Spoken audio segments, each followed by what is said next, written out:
The terms introversion and extroversion were first used by the Swiss psychologist, Carl Gustav Jung, to describe the two different personalities seen in people with regards to sociality.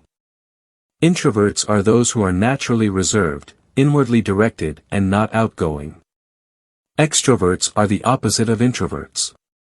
Social and hardly love staying by themselves. Introverts are usually good observers and critical thinkers. Majority of the inventors and philosophers the world know today are introverts who spent most of their time alone, using the strength of loneliness to focus on creativity or philosophy, bringing outputs that has made the world a better place.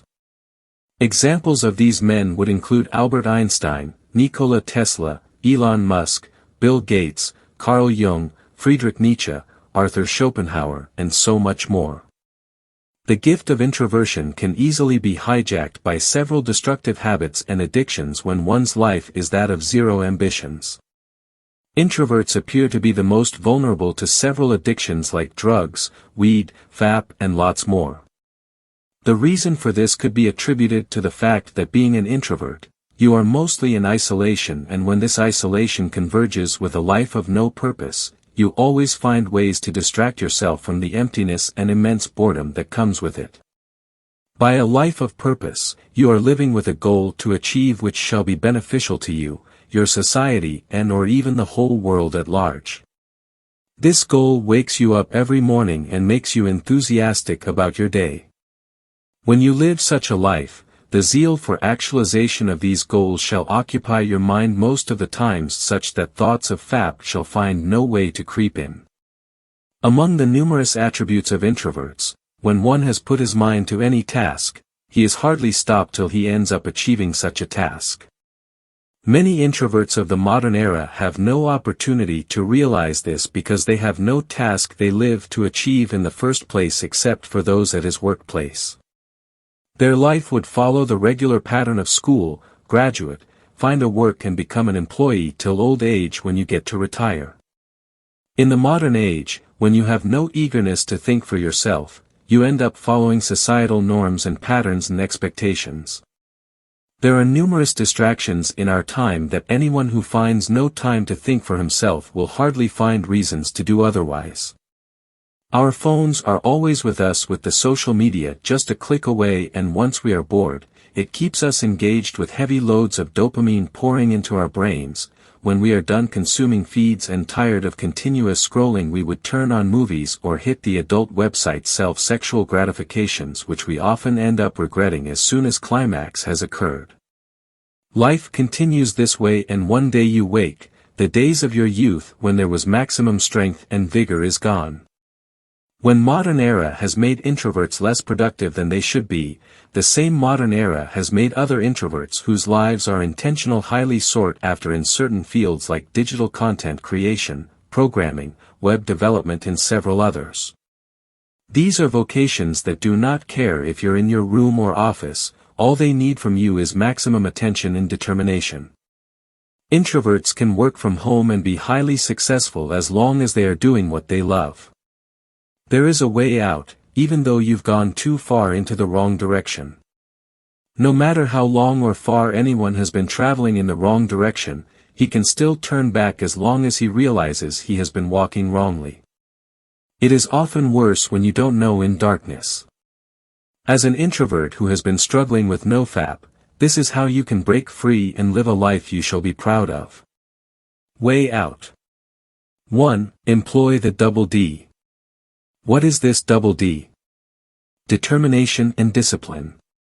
For every successful and powerful person you know who leads a life of impact, these two attributes are in their life and with strong foundations. You must be determined to stop FAP, and then you must adjust your habits with discipline so that you emerge victorious in certain inner battles that would come with the urge from time to time. This implies you must have a strong reason you need to stop. If you are only being pushed about by the videos you see here but you have no real personal reason and convictions as to why you must quit, then it's better off you follow your mind and do what you feel good doing till a strong urge to change comes from within.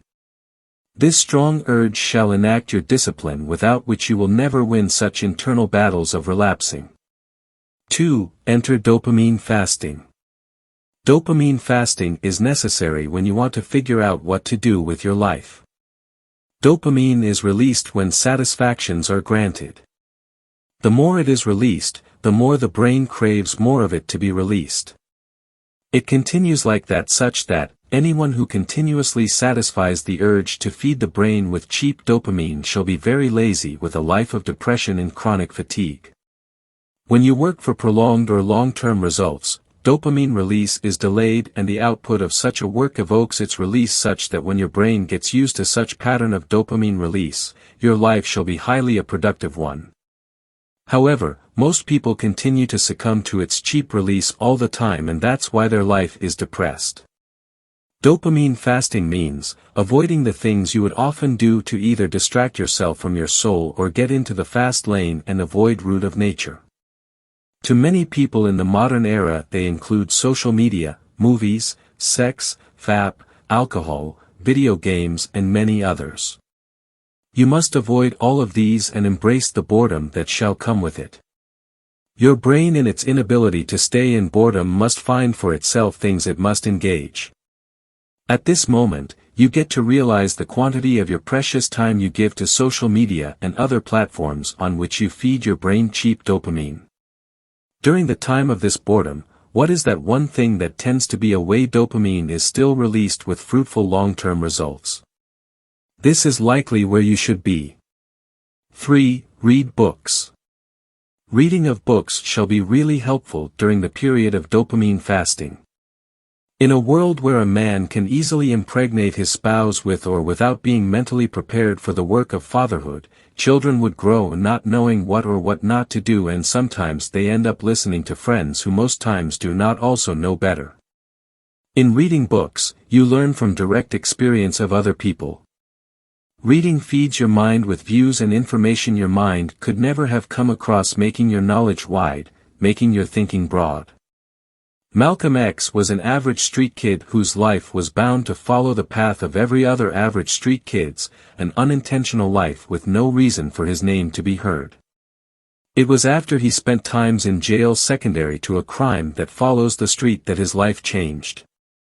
While in the prison, he would read a lot of books. He developed a likeness for reading to the extent that even at lights out, when lights are off, he would stay awake reading with the reflection from tower light, though this eventually led to eye defect and ensued by the glasses he would always put on. After prison, he was released a different man from whom he was when he got in. This is the impact of reading. It changes your mind and views towards life, and this would eventually manifest in your life. Note that in prison you are with no gadgets, so you must be confronted by boredom, and dopamine fasting comes. You need not be a criminal and get convicted. You can easily starve yourself of those cheap pleasures, so who you really are and your true values can be revealed to you. 4. Take some time out every day for reflections. When you read, someone else thinks for you. This is among the most popular quotes of the German philosopher, Arthur Schopenhauer. When you read, the essence of reading should be to open your mind to information you never knew and expand the horizon in which you think. You must learn to make out time and ask yourself questions about you and your life. When you start to find answers to these questions and start to implement the implementable ones in your own life, there comes the genesis of your rebirth. Reading should be on thought-provoking books and should never be for entertainment. Taking time to think also helps good assimilation of what you've learned from your reading. A lot of people would rush reading with the intentions of covering much, but retention in real sense is what matters the most, with implementation being the most compulsory.